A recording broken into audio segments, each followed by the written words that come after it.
What are some dark psychology tricks that actually work? If someone doesn't want to give you specific information like tuition costs or hours expected, give them an example that's completely unreasonable. It will usually immediately give you an exact number and feel embarrassed for pretending not to know. Example: me. How much does your C++ course cost? Them. It really depends on what your goals are. Me. Don't you have a beginner's course? Can you give me a price range? Them. We can work with you to fit your individual needs. Me. Okay, fine. So is it like $10 for access to all your courses, or them? Oh no, we have a subscription for $99 a month. You can buy the beginner's course for $120. Not useful very often, but it works every time. Oh, and silence. If you want to know something, ask the question, then wait. People want to fill the silence and we'll talk and talk.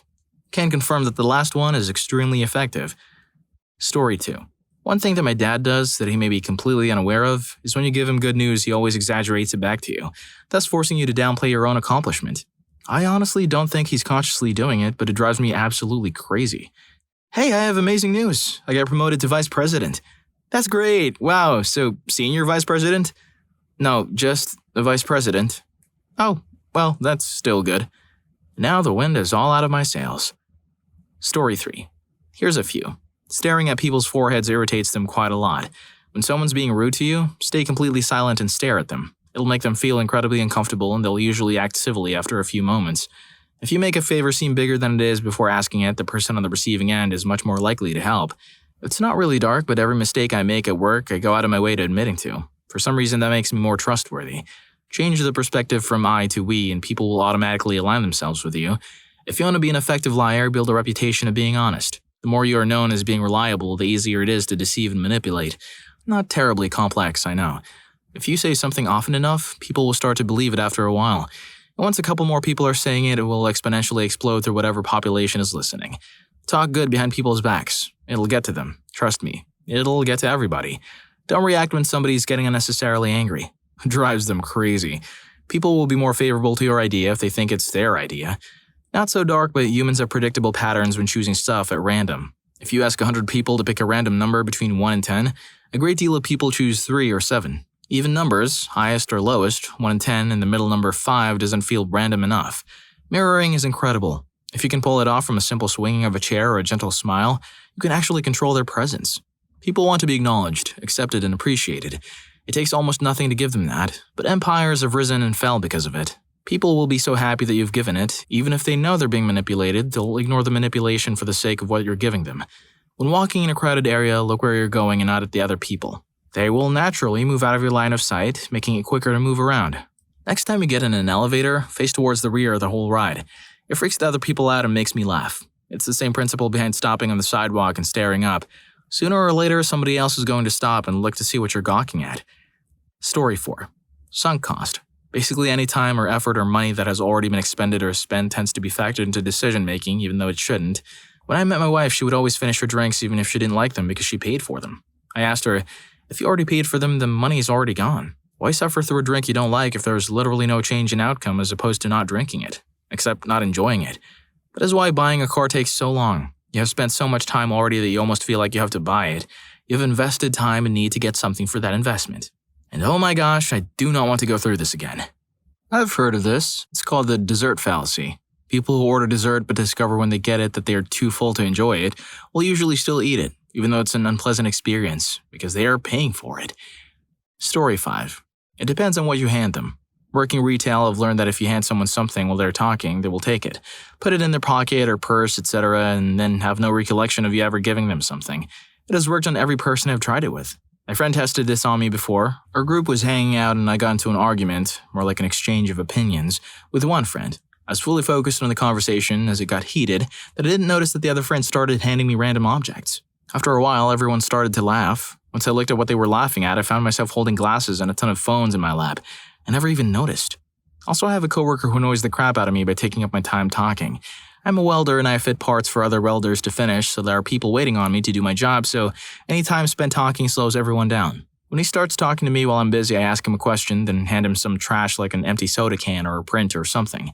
Then I start walking back to his work area. When we get there and walk in, as soon as he takes a breath or pauses, I say, "Alright, let me throw that out for you." Take the trash back and walk out of his area. He never follows and he thinks I'm super helpful and friendly. Story 6. Whenever I want to help someone with something but I know their pride gets in the way or they don't want to impose, I ask them for a favor first even if they don't really need it. Examples would be asking a peer how they arrived at a solution for XYZ and then repaying the favor by going, "You want to see something cool I learned recently?" And showing them how to do something more efficiently or correctly. Or when you know your parents' heater is broken but they insist on calling a repairman instead of troubling you, and suddenly you need to borrow sugar while you're over there, might as well check out that heater. People like to feel helpful and I like to give unsolicited advice. It works out. Story 7. Being over-the-top friendly usually counteracts aggressive behavior. Used to have this customer who was always super rude and verbally aggressive on the phone. I started being extremely friendly to her the second I picked up the phone. She just did not have the chance to be rude to me. Doesn't work with everyone though. The smarter they are, the faster they're onto you. But it's usually the dumbest people who are the most aggressive to customer support anyway. Another tip, always be friendly to customer support. I did support for a long time. Guess which customers got the fastest help? Or get help with problems that technically were their own to solve, but I helped them anyway, or at the very least sent them in the right direction or sent them a link to the correct page in the online manual.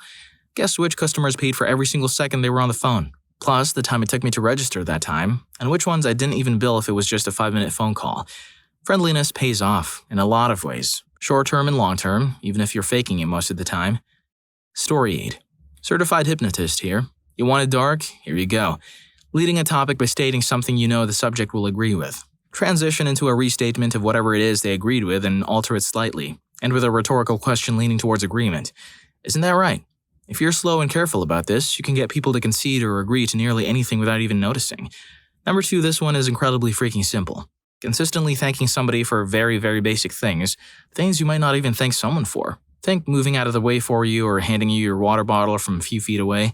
Once you make the interaction consistent enough, they'll be used enough to the praise that it will be missed. Then don't thank them for 1 or 2 things. They will very frequently go out of their way in order to earn your thanks. Especially effective if the interaction involves a constructive agenda you're trying to push and are leaving the room afterward for some purpose like a meeting, and they have to sit there with their thoughts rather than bring the issue awkwardly to redress. My theory on this is that all but the most arrogant of people will at the very least thoroughly examine your words, trying to figure out where they went wrong, thus processing your line of thinking and potentially going with it. The latter works well with body language. Smile, laugh, and be neutrally friendly 90% of the time. It's a pain, but when you get serious, they react fast to please you, to comfort you and see what's wrong. Then simple suggestions or requests come off as priorities, like they really messed up. Oh, and yeah, don't forget to hit the like button and subscribe to my channel so you won't miss out on my upcoming videos.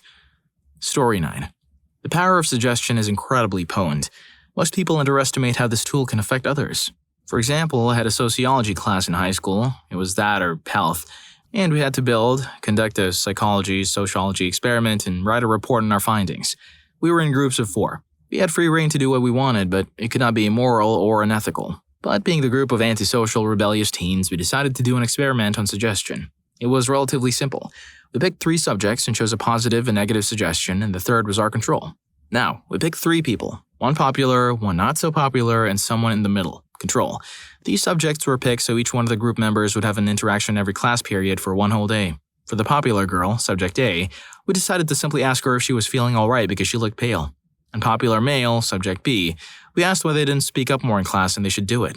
We chose suggestions that would be counter to their personalities. Control, subject C, was simply asked how their day was going.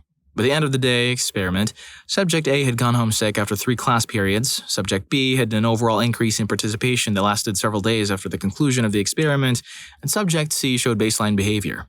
Now, we did get into trouble because what we did was unethical, but the teacher was so impressed with the report that he let us slide and made us apologize to the participants. Story 10. Actually, I have a few of those. If someone is standing too close to you on public transit, all you have to do is throw a handful of dried lentils. They'll be focused on collecting the valuable food and will move away. Works every time. If you see someone attractive at a party or some other event where courtship is appropriate but they're not quite noticing you, here's a good trick to employ. If they're not looking, put a handful of dried lentils in their drink. If they notice and start looking around, make sure you're able to make eye contact. Then wink at them so they know it's you. They'll be grateful for the valuable food, and will immediately know that you're one piping hot piece of slam meat.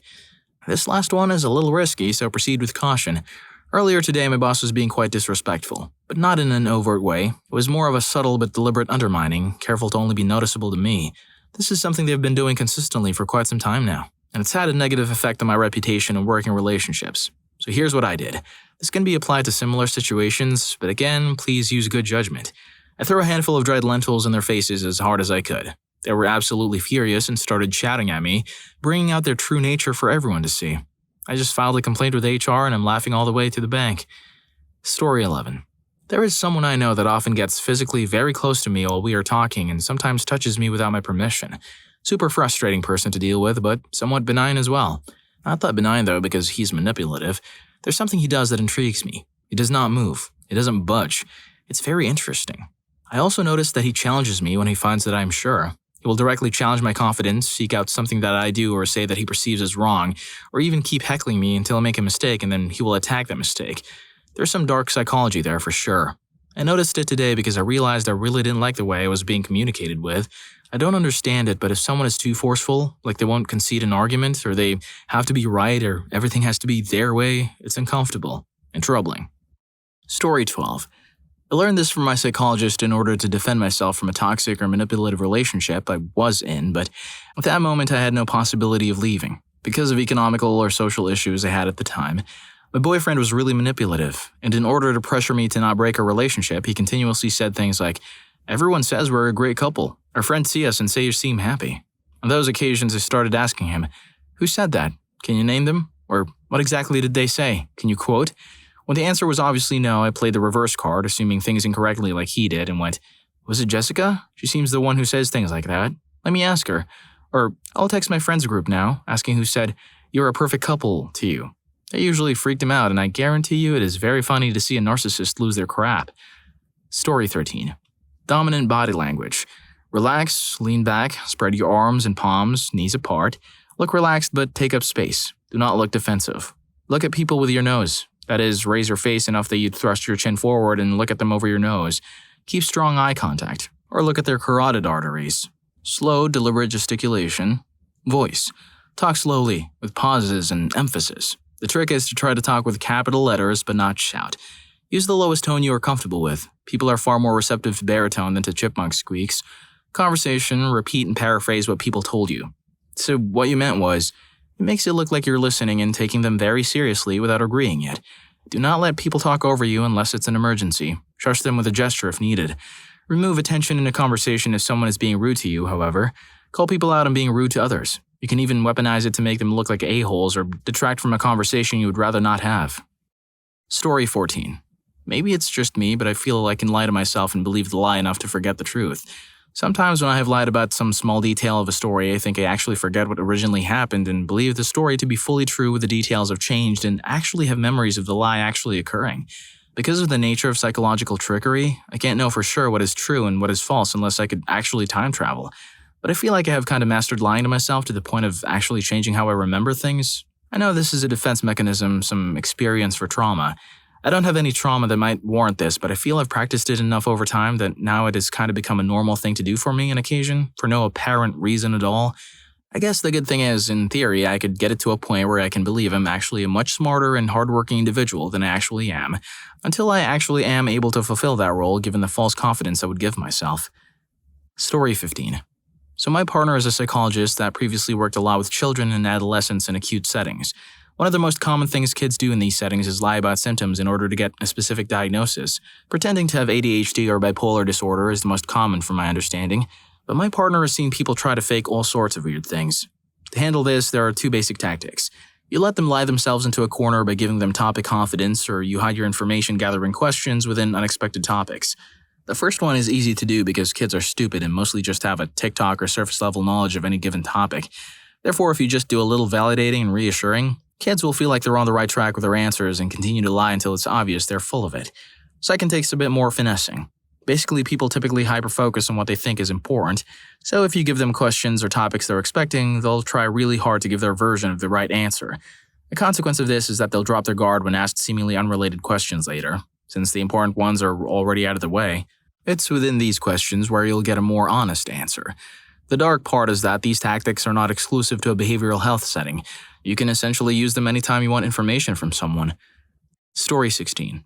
Use others' cognitive dissonance against themselves to strategically be able to do whatever the hell you want. You don't even have to lie. They end up doing it for you. Since people accept the reality to which they are presented, will create entire scenarios to protect their worldview or reality. You just have to find their currency or mental motivations. For example, You want to appear rich and powerful. You know that there are a few people that desperately want an important friend in their social group to feel special and more socially relevant, so drop random hints you grew up privileged. Drop a name here and there, and above all else, be vague. The person will start to fill in blanks in your story themselves to create the best story that suits their ego. They won't even think you're lying because they didn't say a thing. They will want to preserve that story in their minds because they inadvertently created it. You'll now be their rich and awesome friend they look up to and adore, and it requires no effort. Just a line or two here and there for maintenance. You can do this too to be the smartest and most competent employee, the coolest boyfriend or girlfriend they have ever had, the love of their life, etc. Use this wisely and remember, pigs get fat. Hogs get slaughtered. Story 17. If you have to report on progress at work and don't feel like you've done much, break your task down into smaller bits and say or write more words about each bit. This makes it appear as though you've done more than you actually have. Examples.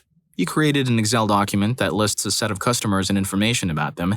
You get it done in an hour and procrastinated the rest of the day. You can tell them that you gathered customer names first but noticed email was missing from one.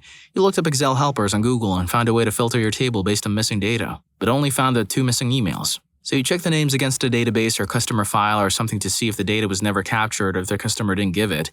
You ended up finding the missing emails that for some reason weren't showing up in your initial data for the Excel sheet. Then you double-check for any other missing data, then you completed it.